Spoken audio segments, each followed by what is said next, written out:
हाय, मी Harish. Food कुटुंबच्या आजच्या या ताज्या, खमंग आणि खुसखुशीत भागामध्ये तुमच्या सगळ्यांचं मनापासून स्वागत आहे. पुन्हा एकदा माझा मित्र चैतन्य दीक्षित फूड कुटुंबच्या या किचनमध्ये आला आहे. जर तुम्ही चैतन्याचा पहिला भाग मिस केला असेल तर मी त्याची लिंक इथे देतो. भाजलेल्या आंब्याचं त्यांनी सरबत दाखवलेलं आहे, कमाल आहे. आणि त्याच्यामध्ये बोनस म्हणजे चैतन्य जो अतिशय सुंदर बासरी वाजवतो, ती बासरीसुद्धा तुम्हाला त्या एपिसोडमध्ये ऐकायला मिळणार आहे.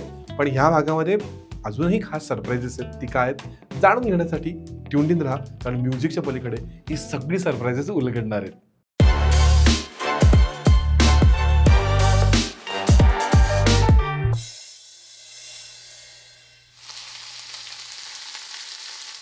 अनेक असे पदार्थ असतात ना की जे आपण बाहेर जाऊन रेस्टॉरंटमध्ये खातो, पण कधीतरी ना रात्री बेरात्री पाऊस सुरू असताना आपल्याला तो पदार्थ खाण्याची इच्छा होते. त्यावेळेला काय करायचं? फूड कुटुंबाला लाईक शेअर सबस्क्राईब करून ठेवायचं, जेणेकरून हे सगळे पदार्थ तुम्हाला तुमच्या घरात करता येणार आहेत. सो चैतन्य, असा आपण कोणता टेम्पटिंग पदार्थ आज घरात करणार आहोत? आज आपण करणार आहोत Barbeque Nation style spiced potato. Spiced potato. आणि त्याच्यासाठी आपल्याला काय काय लागणार आहे? आपल्याला लागणार आहेत बेबी पोटॅटोज, बेबी पोटॅटो.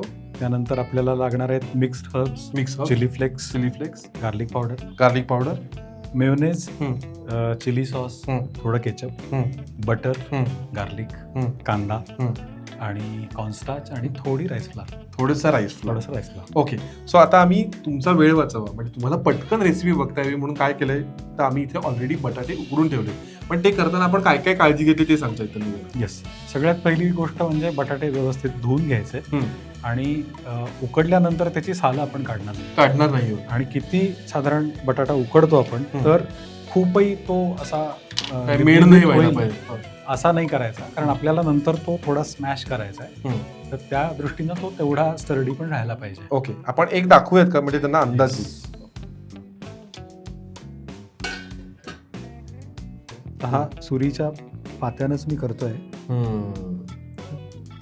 तो दबला पण गेलाय, पण त्याचा खूपही असा चेंदामेंदा झालेला नाहीये. सो एवढ्या कन्सिस्टन्सीला आपल्याला तो बटाटा हवा आहे. येस.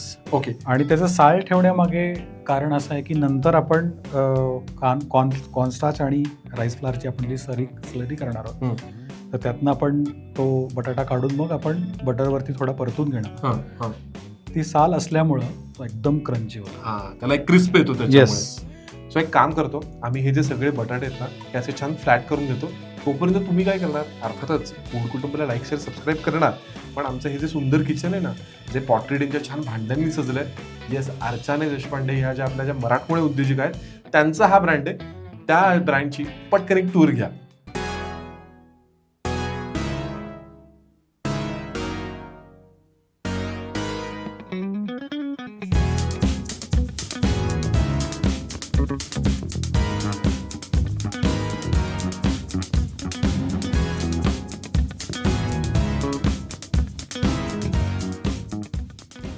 सो आता बटाटे आपले सगळे फ्लॅट करून झाले. येस. आता पुढची स्टेप काय करायची? आता आपण स्लरी करणार आहोत कॉर्नस्टार्च आणि राईस फ्लावरची. ओके. आणि त्या स्लरीमध्ये ते बटाटे भिजवून आपण तव्यावरती थोड्याशा बटरमध्ये किंवा तेलामध्ये ते भाजून घेऊ. ते गोल्डन ब्राऊन होईपर्यंत आपण भाजून घेऊ. आणि हे जे आता आपण कॉर्नफ्लॉवर आणि राईस फ्लावर घेतलेलं आहे त्याचं प्रमाण कसं घ्यायचं? इक्वल ह्याच्यामध्ये नाही, दोनास एक. 2 चमचे कॉर्नस्टार्च घेतलं तर 1 चमचा तांदळाची पिठी घे. आणि घेता घेता मला सांग की तुझा हा जो कार्यक्रम आहे कहत कुमार, त्या कार्यक्रमाबद्दल आम्हाला जरा सांग. अच्छा. पंडित कुमार गंधर्व हे भारतीय शास्त्रीय संगीतामधलं खूप मोठं नाव आहे. आणि त्यांनी शास्त्रीय संगीताबरोबरीनच जे आपले संत आहेत ना, मीराबाई असतील, तुलसीदास असतील, सूरदास असतील, कबीर तर विशेष, तर यांच्या रचनांचं पुनरुज्जीवन केलंय. आणि तोपर्यंत शास्त्रीय संगीताच्या मैफिलीमध्ये भजन म्हटलं की एक विशिष्ट प्रकारे सादर केलं जायचं, पण कुमारजींनी त्याला खूप वेगळा आयाम दिला. खूप वेगळ्या पद्धतीनं, खूप वेगळ्या विचारांनी त्यांनी भजनं सादर केली. म्हणजे सांगीतिक विचार म्हणतोय मी अर्थात. आणि असं होतं की ती भजनं ऐकायला छान वाटतात, पण अर्थ त्याचा आपल्याला कळतो असं. मग आम्ही विचार असा केला की आपण जर त्या भजनांचे अनुवाद केले मराठीमध्ये, सोप्या मराठीमध्ये, आणि स्वरमुग्धाने त्याची संहिता बांधली आहे. स्वरमुग्ध म्हणजे तुझी बायको. तर ती पण तितक्यात सोप्या समजेल अशा मराठीमध्ये संहिता आपण बांधली आहे. हां. तर असा जर आपण कार्यक्रम केला तर त्या भजनांचा आनंद द्विगुणित होईल. वा वा वा. कारण नुसतं भजन ऐकताना आनंद होतोच, पण जर अर्थ उमगून मी जर ते भजन ऐकलं तर मला अजून छान वाटतं. क्या बात आहे, क्या बात. मग त्यामुळं मला त्या भजनांचे अनुवाद सुचले आणि मग ते अनुवाद मी त्या संविधेत वापरलेत आणि स्वरमुग्धानं संविधा लिहिली. क्या बात आहे, क्या बात आहे. मी इथे ना खालती ह्यांच्या इंस्टाग्राम अकाउंटचे डिटेल्स मला देऊन ठेवतो. प्लीज ती अकाउंट्स फॉलो करा, जेणेकरून जेव्हा जेव्हा त्यांचे शो असतील ना ते तुम्ही बघू शकाल. आणि म्हणतो ना, वन ऑफ द असा एक्सपिरियन्स होतो की तुम्ही खरंच मिस करू शकत नाही, त्यापैकी एक आहे. सो तो एक्सपिरियन्स तर घ्याच. आणि आता आपण ह्या एक्सपिरियन्सकडे जाऊयात. सो आपल्याला स्लरी करायची आहे. Yes. खूपही नाही आणि खूप कमीही नाही, कारण हे दोन्ही असे प्रकार आहेत की जे पाणी शोषून घेतात. बर बर बर. त्यामुळे ते लगेच घट्ट होतात. हां हां हां. हे बघा, बरोबर बरोबर. लगेच घट्ट होतं ते. त्यामुळे ती कन्सिस्टन्सी ऍडजस्ट करून ते करायला पाहिजे. मी एकीकडे गॅस ऑन करू मग. हो प्लीज. बटर घालायचं ना याच्यावरती थोडं. हो. सो इथे आम्ही थोडंसं म्हणजे भरपूरच बटर घेतोय मी, आणि या गोष्टींना बटरशिवाय मजा नाही आहे की नाही. हो.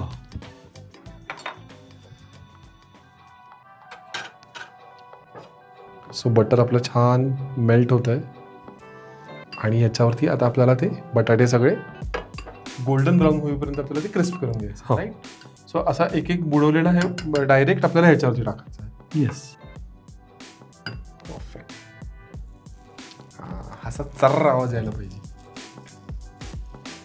ज्यांना अगदीच हे असं तळण किंवा शॅलो फ्राईंग सुद्धा नको असेल तर त्यांनी नुसते हे बटाटे थोडे जरी भाजून घेतले, थोडे त्याची जी बटाट्याची काय म्हणतात साल आहे ती थोडी कडक होईपर्यंत थोड्याशा बटरवर जरी भाजून घेतले तरी ते चांगलं, तरी पण ते चांगलं आहे. मग त्याला तुम्ही थोडंसं मीठ आणि पेपर तुम्ही थोडंसं भुरभुरलं तर मग तरी पण ते चविष्ट लागतं. वा. पण या स्लरीमुळं त्याला जो एक क्रिस्प येतो ना तो खूप छान आहे, तो लाजवाब असतो.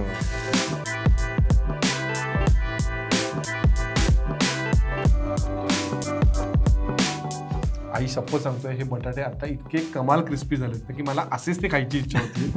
पण ते असे खाता नाही येणार आहेत आपल्याला. ऑब्व्हियसली त्याच्यावरती अजून पुढचे बरेच प्रयोग करायचे. तर चैतन्य, आता पुढे काय करायचं आपल्याला? आता आपण त्याचा सॉस तयार करणार आहोत आणि त्यासाठी आपल्याला काय काय लागणार आहे? त्यासाठी मुख्य घटक आहे मेयोनेज.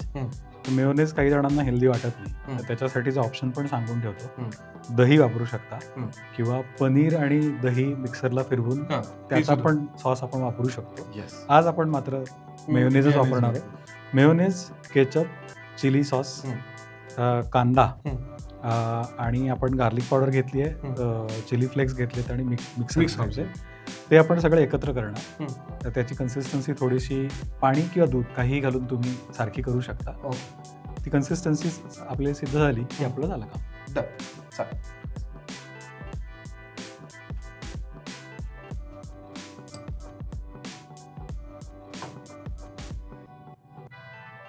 चिली सॉस थोडासाच घे भरपूर घे.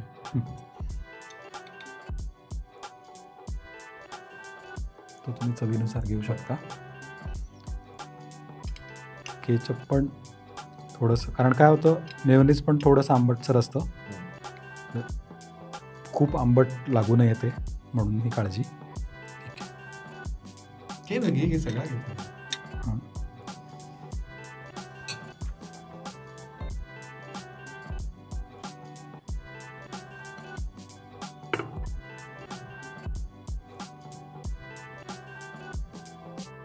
आणि थोडंसं मीठ लागेल आपल्याला.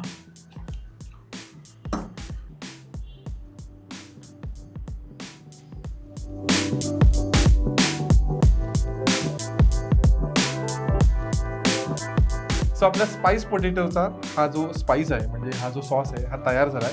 तो आता आपण त्याच्यावर पोर करूया. येस, चल. हा रंगच इतका टेम्पटिंग आहे ना की भाई मजे आ रहे.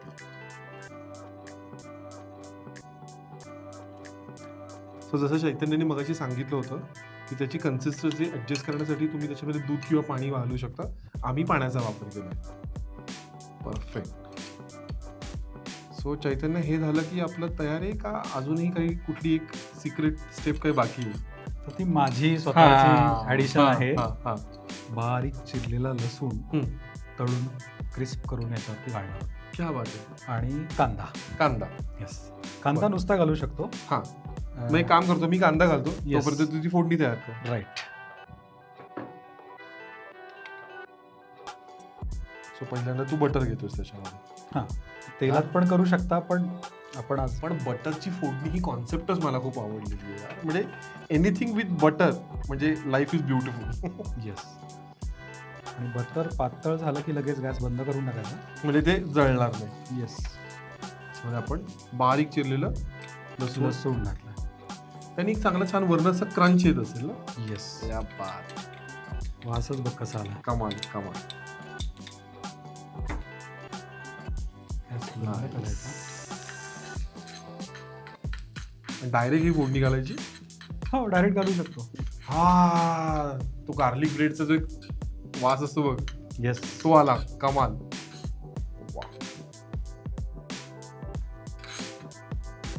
टिपिकल रेस्टॉरंट स्टाईल डिश अगदी छान तयार झालेली आहे, असं मला काय हरकत.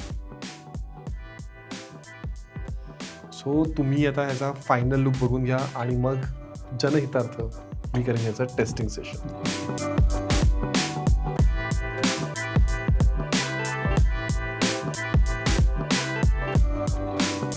सो आमचा बार्बेक्यू नेशन स्टाईल एकदम मस्त असा गरमागरम खमंग स्पाइस पोटॅटो तयार आहे. या पावसाळ्याच्या सीझनमध्ये ही परफेक्ट डिश आहे की जी तुम्हाला असं वाटतं की यार भजी खाऊन आम्ही बोर झाले, आम्हाला काहीतरी वेगळं पाहिजे, तर this can be a good alternative. So मी आता हे टेस्ट करतो. मी एक्साइटेड काय माहिती का, तुझी वरनं जी लसणाची जी फोडणी घातली आहेस ना, त्यांनी किती वेगळी चव येते ते मला बघायचं आहे. शपथ, तुम्हाला क्लोज नाही दिसणार, माझ्या अंगावरती काटा आला, इतकं कमाल हे झालंय. वा वा, मी अजूनही खातो कारण मला आता टेम्प्ट झालंय, मला राहवत नाही. वा, मजा आलेली आहे यार. आयुष्यात असे मित्र पाहिजे की ते सगळ्या प्रकारचे अनुभव तुम्हाला अतिशय छान देतात. म्हणजे चैतन्याच्या लिखाणाचा, त्याच्या गाण्याच्या कार्यक्रमाचा आनंद तुम्ही इतके दिवस घेतलाच होता, पण आज त्याच्या खाण्याचा आनंद घेतला. भाई भगवानजी, थँक्यू सो मच. इतका चांगला मित्र तू माझ्या आयुष्यात दिलास. सो जर तुमच्याकडे सुद्धा अशा छान छान रेसिपी असतील तर मी काय करायचं आहे, इथे हा जो आमचा व्हॉट्सअप नंबर येतो आहे त्याच्यावरती नक्की आम्हाला संपर्क साधायचा आहे, कारण हे किचन हे फक्त आमचं नाही, हे तुमचं माझं आपल्या सगळ्यांचं आहे. चैतन्य, पुन्हा एकदा तुझ्या बासरीसाठी, तुमच्या कहत कुमार कार्यक्रमासाठी, तुझ्या बाकीच्या सगळ्या क्रिएटिव्ह व्हेंचर्ससाठी फूड कुटुंबाकडनं तुला खूप खूप शुभेच्छा. Thank you so much. कसं वाटलं तुला आज? मला खूप छान वाटलं. फूड कुटुंबाला पण मला थँक्यू म्हणायचं आहे, कारण मी स्वयंपाक करत होतो, आवडीनं खूप करत होतो, पण आज पहिल्यांदा मी असं कोणाला तरी सांगतोय की अरे हे असं करायचं असतं किंवा ही काळजी घ्यायची असते. त्यामुळे माझ्यासाठी पण हा खूप नवीन अनुभव होता. वा वा वा. आणि छान वाटलं. कहत कुमार बद्दल पण मला बोलता आलं. थोडी बासरी तुम्हाला ऐकवता आली. येस, ती आधीच्या एपिसोडमध्ये याची लिंक मी देतो तुम्हाला इथे. येस. अच्छा. Yes. So thank you so much. तुमच्याकडची अशीच भरपूर टॅलेंट आमच्यापर्यंत पोहोचवण्यासाठी आणि असंच खाण्यावरती प्रेम करण्यासाठी काय करायचंय, फूड कुटुंबाला लाईक, शेअर, सबस्क्राईब करायचंय.